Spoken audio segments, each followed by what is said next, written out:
여러분 안녕하십니까, 진성호입니다. 국민의힘의 정당 지지율이 폭발했습니다. 자, 지금 이제 민주당과는 10%포인트 이상 차이로 벌어졌습니다. 지금 언론들은 이준석 대표 체제가 시작된 뒤 국민의힘 정당 지지율이 올랐다는 것을 대서특필하고 있습니다. 그런데 여기에는 숨겨진 진실이 또 하나 있습니다. 자, 만약에 이준석 대표 체제가 별 문제 없이 진행됐다면 40%를 돌파했을 겁니다. 자, 방금 전 발표된 리얼미터의 여론조사 결과입니다. YTN 의뢰로 지난 14일부터 18일까지 닷새 동안 전국 성인 2,514명을 대상으로 한 정당 지지율입니다.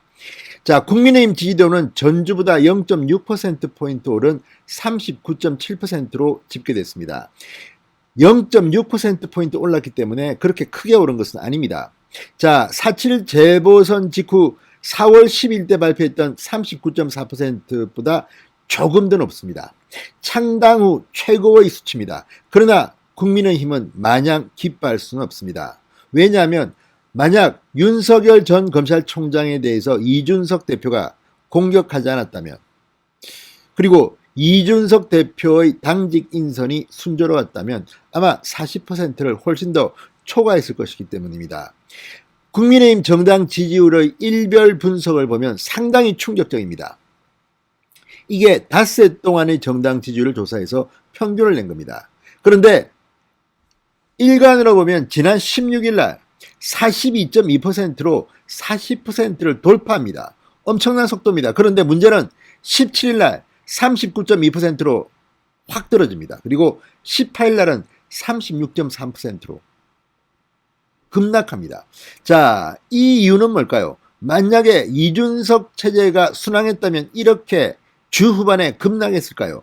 자, 물론 민주당은 지난주보다 0.2%포인트 오른 29.4%입니다. 그러니까 국민의힘과는 지금 10.3%포인트나 크게 벌어졌습니다. 오차범위 밖으로 벌어졌습니다. 민주당은 뭐 이제 논외로 하고 국민의힘만 들여다보면 만약에 이준석 체제가 순항했더라면 오늘 발표된 이 정당 지지율은 40%를 훨씬 상회했을 겁니다. 그런데 왜 39.7%에 그쳤을까? 자, 이건 지난주 후반 급락한 이유와 관련되어 있습니다. 이준석 대표의 조선일보 인터뷰가 17일 날 실렸습니다. 이 인터뷰에서 이준석은 윤석열 전 총장에 대해서 아마추어 티가 뭐 난다, 뭐 준비가 덜 됐다, 뭐 빨리 들어와라, 뭐 이렇게 공격합니다. 윤석열을 때렸습니다. 자, 그러자 하루 만에 42.2%에서 39.2%로, 그 다음 날은 36.3%로 급락합니다. 여기에는 또 다른 변수들이 있습니다. 국민의힘으로서는 별로 좋지 않은 요인들, 뭐가 있겠습니까? 당직 인선입니다. 자, 이준석 대표는 일주일 전만 하더라도 사선의 중진, 구체적으로 실명까지 거론했습니다. 뭐 권영세, 권성동, 뭐 박진 이름들이 나왔고, 실제로 이준석 대표는 인터뷰에서 이 당 사무총장이 내정되기도 전에 한 2명 정도 실명을 거론하기도 했습니다. 그랬는데 권영세 의원이 거절하고 또 다른 의원도 아마 거절했던 것 같습니다. 내부 사정은 알 수 없으나 사선 중진을 모시는데 실패했습니다. 사무총장 경험이 있는 중진들이 이준석의 제의를 거절했습니다.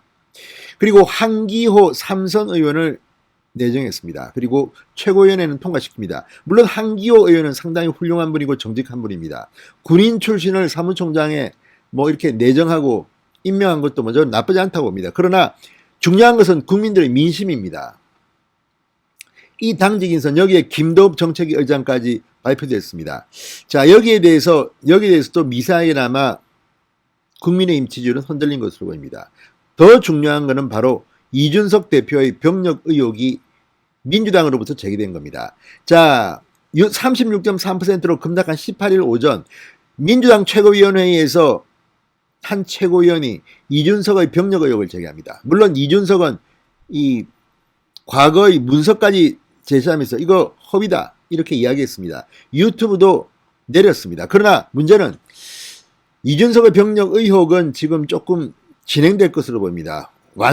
완전하게 해명됐다고 보기에는 힘들다는 주장이 또 나왔기 때문입니다. 민주당은 오늘도 이준석의 병력 문제를, 이 병력 문제 자체보다는 특혜 의혹, 그러니까 이 정부의 이 특정 이 자격이 없는 사람이 지원해서 뭐 이렇게 특혜를 받았다 이런 주장으로 좀 변했습니다. 물론 민주당이 뭐 상대방 흠집내는 데는 선수이기 때문에 이걸 100% 이해할 필요는 없습니다만, 이런 당대표 이준석의 병력 의혹 제기 자체가 이준석 이미지를 조금 훼손한 것 같습니다. 그래서 어쨌든 결과적으로 이준석이 결백하다 하더라도 이 문제 때문인지는 모르지만 이런 것들이 불거진 금요일 날 36.3으로 급락했습니다. 자, 그러니까 이틀 사이에 42.2에서 36.3으로 급락했습니다. 제 생각에는 아마 여기는 이준석이 윤석열 전 총장을 공격한 것, 본인인지 아닌지는 모르지만 이준석 대표가 본인이 너무 잘 나가니까 윤석열 전 총장이 별거 아니라는 식으로 자꾸만 오만한 태도를 보였습니다. 이것이 국민들의 민심에는 걸린 것 같습니다. 물론 그 뒤에 이준석은 이제 더 이상 이런 부정적인 이야기는 하지 않겠다, 긍정적인 이야기를 하겠다는 쪽으로 한 발 물러섰습니다만 그 파문을 수습하기는 좀 늦은 것 같습니다. 물론 이제 이준석이 윤석열을 오늘 아침에는 옹호했습니다. 그러니까 다음 주에는 또 뭐 반전이 있을지도 모르겠습니다만, 이준석 대표가 처음 당대표가 되고 너무 잘 나가고 언론의 이 집중적인 이 스파트라이트를 받으면서 조금 건방져가지고 윤석열이고 뭐고 아유 뭐 내가 다 할 수 있어 뭐 이런 식의 오만함이 나타났던 것 같습니다. 그리고 그 이준석의 태도에 이준석이 되니까 신이 난 뭐 유승민 뭐 하태경 뭐 등등등등이 등장해서 윤석열 뭐 들어오라, 링 위로 올라오라 뭐 이렇게 했습니다. 이런 것들이 국민의힘에 대한 이미지가 안 좋아진 것은 혹시 아닌가 분석해 볼 수도 있습니다. 아무튼 국민의힘은 위기입니다. 왜냐하면 이준석 대표가 되기 전에도 이 지지율이 큰 차이가 없습니다. 0.6%, 지난주하고 비교할 때는 0.6%포인트 올랐습니다. 사실 당대표가 이제 됐으면 확 올라야 됩니다. 컨벤션 효과가 있어야 되는데 생각보다는 덜 올랐습니다. 그 이유가 바로 윤석열에 대한 이준석의 태도, 그리고 이준석의 병력 의혹, 그리고 당직 인선, 이런 것들이 복합적이지 않나 싶습니다. 지금 진보 성향의 언론들은 이 한기호 사무총장을 막 때리고 있습니다. 이런 것들이 중도층이나 이런 국민들에게는 영향을 줬을 것 같습니다. 아무튼 국민의힘 잘 나가다가 42.2까지 올라갔다가 16일날 수요일입니다. 이런 추세라면 더 올랐어야 되는데 목요일 금요일 팍 꺾여버렸습니다. 급락했습니다. 이틀 동안 거의 뭐 6%포인트 가깝게 꺾어졌습니다. 이 이유는 아마도 윤석열에 대한 이준석의 태도, 그리고 이준석의 병력 의혹 논란 뭐 이런 것들이 원인을 미치지 않나 싶습니다. 자, 한편 국민의힘 민주당에 이어서 3위는 국민의당 6.7%, 열린민주당 5.7%, 정의당 3.5% 순이었습니다. 정의당은 이제 완전히 살아나지 못하고 지금 아주 헤매고 있는 것 같다는 생각이 듭니다. 자, 어쨌든 이 여론조사법 참 아깝습니다. 16일 42.2%까지 일간 지지율을 돌파했던 국민의힘이 17일 39.2, 18일 36.3으로 급락했기 때문입니다. 지금 언론들은 이런 것들은 보도 안 합니다. 그냥 평균치인 39.7%만 가지고 국민의힘이 이준석 효과로 뭐 엄청나게 뭐 성공했다고 하는데 일주일 사이에 0.6%포인트 오르는데 끝났습니다. 그리고 오히려 윤석열과의 충돌은 자칫 국민의힘의 지지율을 떨어뜨릴지도 모릅니다. 윤석열과 국민의힘의 지지율은 동반 효과를 가져올 때 힘이 있습니다. 진성호의 직설이었습니다. 여러분 감사합니다.